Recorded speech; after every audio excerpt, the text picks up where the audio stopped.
सरिता गिरीले 2 दिन अगाडिका पनि विपुल कृम्पियाद्वारा नेपालको होइन भन्ने आशयको अभिव्यक्ति दिनुभयो र यो भारतमै पर्छ भन्ने घटिया निकृष्ट वाह्यात खातिए नेपालका गातिए भारतका भने जस्तो सारा नेपाललाई भारतको एउटा सम्प्रभुताभित्र समेट्नुपर्छ भन्ने घातक अभिव्यक्ति दिइसकेपछि हामीले के सोच्यौँ भने तपाईसँग पनि अलिकति मैले कुराकानी गरेको थिएँ। अब यो गरेर हुँदैन, अलिकति नैतिक दबाब दिनुपर्छ। सरिता गिरीलाई संसदमा बस्ने गरिमामय संसदको सांसद हुने अधिकार छैन। विवाद चलेको छ के हुन्थ्यो भारतीय संसदमा यदि कुनै मान्छेले चीनका विरुद्ध त्यो कुनै प्रमाण छैन भारतको भूमि हो भन्ने डोकलाममा चाहिँ भारतको भूमि भारतले दाबी गरिरहेको भूमि भारतको हो भन्ने कुनै प्रमाण छैन, त्यसो भएको हुनाले चाहिँ हामीले यसो बोल्नु हुँदैन भनेर भारतीय संसदमा कुनै संसदको सदस्यले यदि बोल्थ्यो भने भारतमा त्यो चाहिँ बाँच्ने अहिले चाहिँ ठाउँ हुँदैन थियो, त्यो मरिसके हुन्थ्यो, त्यो देश निकाला भइसकेको हुन्थ्यो। तर हाम्रो संसदमा बकाइदा पुरै दम्बका साथ तपाईँको चाहिँ सरिता गिरी अभिव्यक्ति दिइरहेको छ। यो राष्ट्र विरोधी अभिव्यक्ति हो। त्यसो भएको हुनाले सरिता गिरीको नागरिकता मात्र खारिज गर्ने होइन, संसद पद मात्र खारिज गर्ने होइन, सरिता गिरीलाई कारबाही गरेर यो देशबाट निकाला गर्नुपर्छ। हाम्रो माग त्यही हो।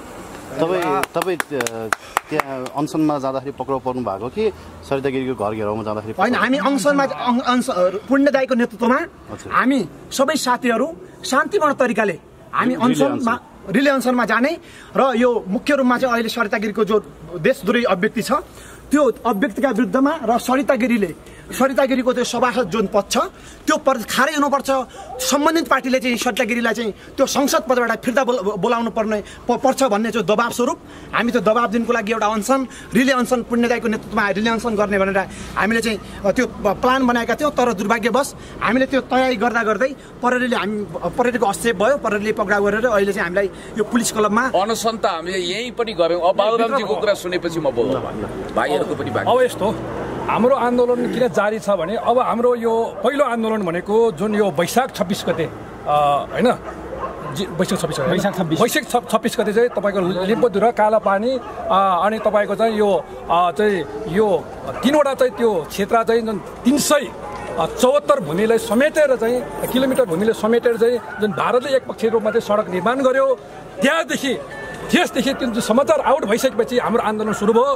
त्यसको आन्दोलनको बावजुद र हाम्रो यहाँ सडकको चाहिँ तपाईँको यहाँको गर्जन पक्कै पनि सरकारले चाहिँ सदनमा सुनाइ भयो। त्यो अन्तर्गत सरकारले चाहिँ तपाईँको चाहिँ हाम्रो चाहिँ त्यो भूमि भारतले मिचेका भूमिहरू चाहिँ लुटेका भूमिहरू चाहिँ नक्सा जारी गरेर चाहिँ ठुलो महान काम गर्नुभयो। त्यसपछि हाम्रो सरकारले स्यालुट छ। त्यसपछि लगत्तै आयो के आयो तपाईँको चाहिँ एमसिसी प्रकरण आयो। एमसिसी प्रकरण पनि हामीले चाहिँ असहमति चाहिँ जनाइसकेका छन्।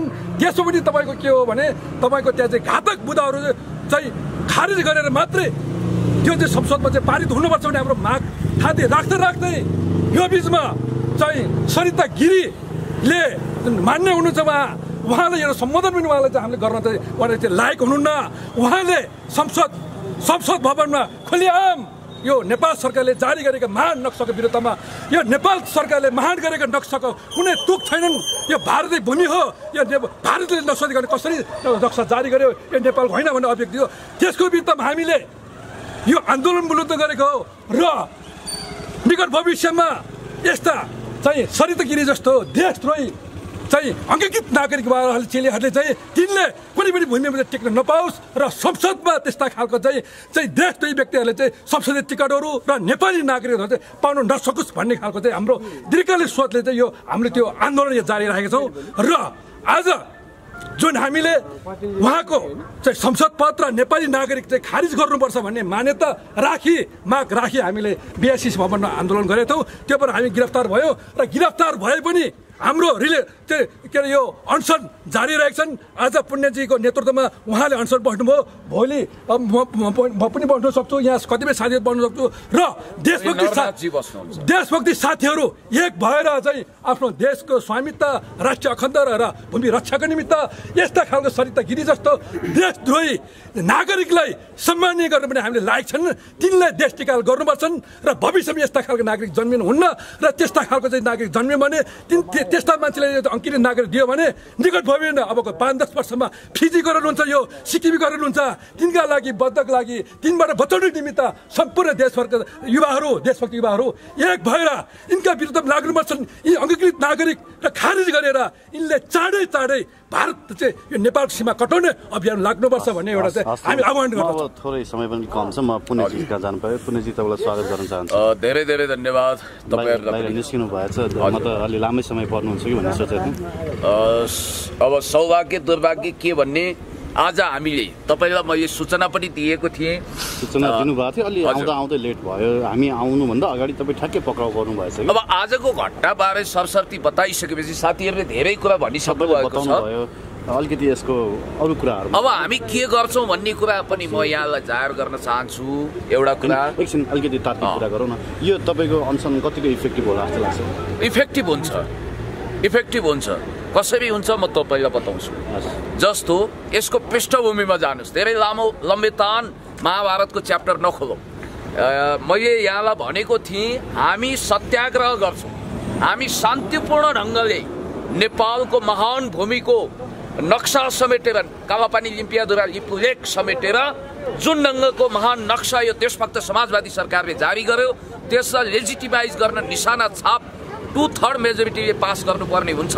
र हामीले 2/3 मात्रै होइन, म त मधेसी दलको जनता समाजवादीका सांसदलाई पनि यसपटक धन्यवाद दिन चाहन्छु।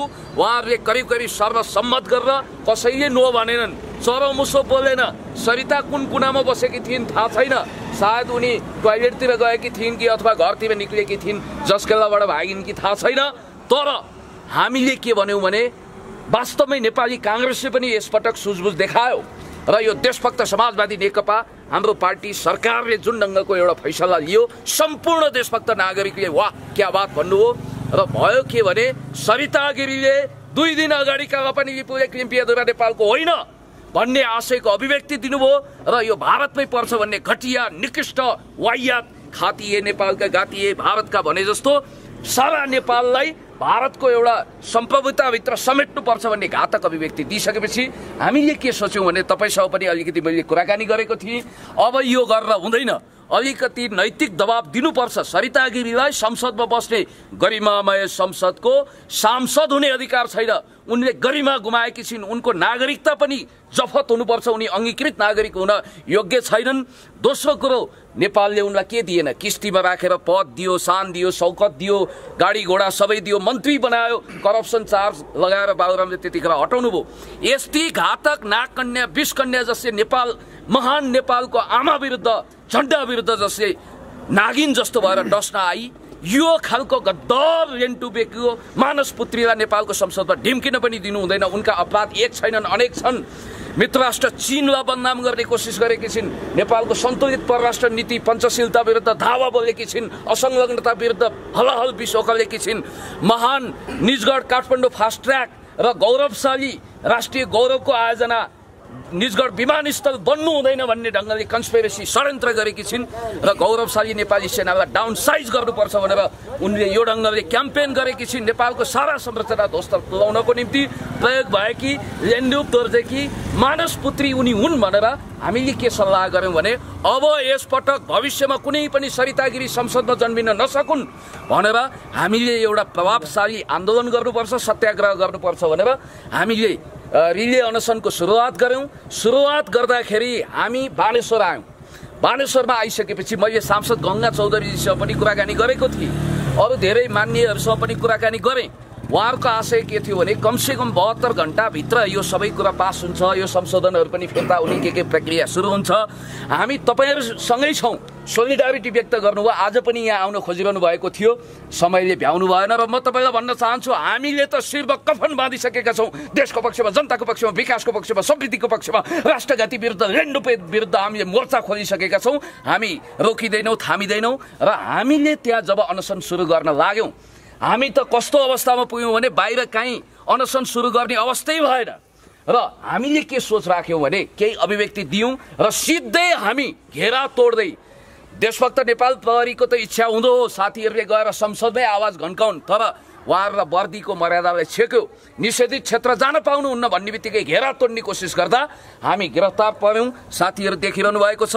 र त्यसपछि यहाँ हामी आयौँ। आइसकेपछि यहाँ प्रबुद्ध व्यक्तित्वहरू यहाँ आउनुभयो। हेमराजजीलाई धन्यवाद दिन्छौँ, मङ्गलजी आउनुभयो, स्वागतजी आउनुभयो, अरू साथीहरू पनि नेकपाका पनि थुप्रै देशभक्त नेता कार्यकर्ताहरू आउनुभयो र हामीलाई हौसला बुलन्द गर्नुभयो। भोलि हामी के गर्छौँ तपाईँलाई अहिले हामी लगभग 9 बजेतिर छुटेका छौँ। भोलि हामी बिहानै उपेन्द्र यादवजी कहाँ जाँदैछौँ। खुसीको कुरा, एउटा दुःखको कुरा के भने सरिता गिरीले पार्टीको आदेश अवज्ञा गरेर उनले संशोधन हालिछन्। कालापानी लिम्पियाधुरा लिपुलेक नेपालको होइन भनेर यो एकदमै घटिया किसिमको संशोधन हालिछन् र त्यसलाई फिर्ता लिनको लागि समाजवादी पार्टीले विज्ञप्ति जारी गरेछ। धन्यवाद उपेन्द्र यादवजी, हामी तपाईँलाई धन्यवाद दिन्छौँ। र उपेन्द्र यादवजीलाई हामी भन्न चाहन्छौँ, तपाईँको परीक्षाको घडी आएको छ, अग्नि परीक्षाको। तपाईँ राष्ट्रिय पार्टी बन्न चाहनुहुन्छ भने यसपटक तपाईँलाई अमूल्य मौका छ। तपाईँले सरिता गिरीलाई पार्टीको साधारण सदस्यबाट निष्कासन गरेर सांसदको फुली थुतेर यो प्रमाणित गरिदिनुहोस् कि जनता समाजवादी पार्टी पनि देशभक्तिको कुरामा हामीसँगै उभिन तयार छ भनेर प्रमाणित गरिदिनुहोस् भनेर हामी ज्ञापन पत्र बुझाउन जान्छौँ। त्यसपछि माइतीघर मण्डलमा आएर हामीले अन्त पाएनौँ, त्यहीँ बसेर हामी अनसन बस्छौँ। यो निरन्तर हुन्छ, तबसम्म हुन्छ जबसम्म सरिता गिरीको सांसदको लोगो र नागरिकता थोतिँदैन र एमसीसीका घातक बुदाहरू हटाउनु पर्छ भन्ने अर्को माग पनि हाम्रो छ। ओके, दुईजना हुनुहुन्छ, तपाईँहरू पनि बुझेरै आन्दोलनमा जानुभएको? हजुर के बुझ्नुभयो?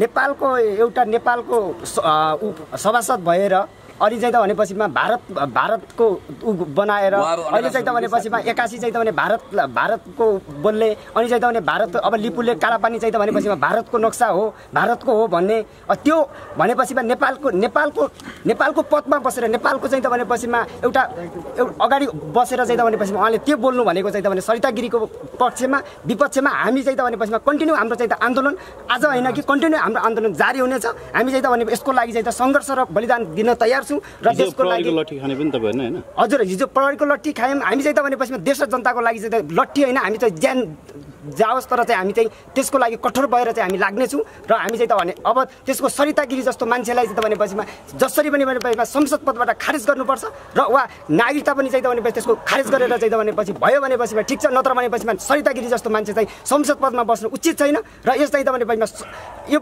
संसद पदमा बस्ने सबैले चाहिँ बुझ्नुपर्ने छ र त्यसको लागि चाहिँ हामीहरू जतिजना साथीहरू बसिरहेको छौँ त्यसको लागि हामीहरू अझै पनि चाहिँ त भनेपछि भोलि पनि हाम्रो चाहिँ अनुसन्धान बस्ने उ छ, अब पर्सि पनि बस्ने छ। हाम्रो चाहिँ त भनेपछि यसको लागि चाहिँ हामी कन्टिन्यू चाहिँ हामी गर्ने आन्दोलन निरन्तर छ। आन्दोलन निरन्तर छ। पुण्यजी सबै पनि आए। अब अंगीकृत नागरिकताधारीहरू त अरू पनि छन्, तर सरिता गिरीले जस्तै अभिव्यक्ति त धेरैले दिएका छन्। यो सरिता गिरी चाहिँ कहाँबाट परिचालित हो कि मतलब कसको भाषा बोल्नु भयो, उहाँले कसलाई पक्षपोषण गर्न खोज्नु भएको, के लाग्छ पुण्य गौतमको विषयमा? तपाईले बडो अमूल्य प्रश्न सोध्नुभयो, ठिक भन्नुभयो। परिचालित धेरै छन्, स्वचालित कम होलान् अंगीकृतहरू र सबै अंगीकृत हामी एउटै हाँडीमा राखेर भोट्दैनौँ, एउटै ढिकीमा राखेर कुट्दैनौँ।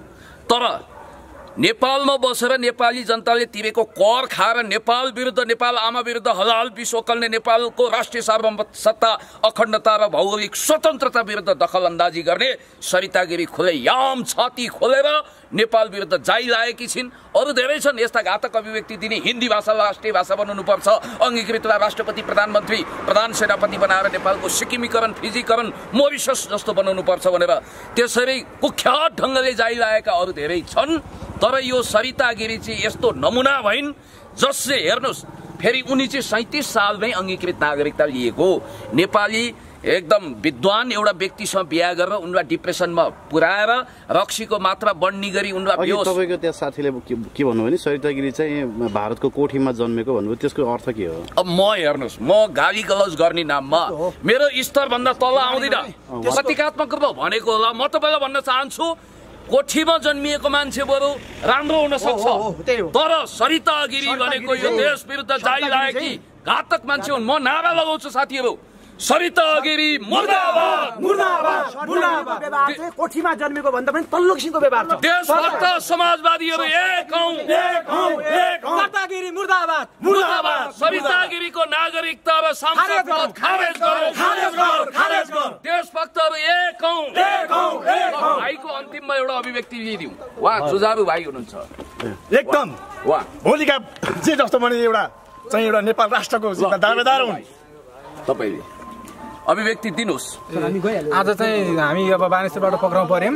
हामी शान्तिपूर्ण आन्दोलन गर्न आइरहेका थियौँ र आज हामी एमसीसी विरुद्ध पनि आएका थियौँ र सरिता गिरीले जुन त्यस्तो अब एकदम अमानवीय त्यो नेपाली जुन एउटा नेपालको संसदमा बसेर जुन नभन्ने कुरा एकदम हजुर उहाँहरूले अभिव्यक्ति दिनुभयो, एकदम त्यो चाहिँ एकदम नालायकपूर्ण छ। उहाँलाई घुक्रे ठेक लगाएर देश निकाला गर्नुपर्छ सरिता गिरीलाई। उहाँ भनेको चाहिँ एउटा एक नम्बरको एकदमै भारतीय दलाल हो। उहाँ भनेको चाहिँ म केही भन्न चाहन्न, सबैमा दाइहरूले भनिसक्नुभयो। उहाँ भारतीय, म चाहिँ के भन्न चाहन्छु भने सरिता गिरी मुर्दाबाद भन्न चाहन्छु।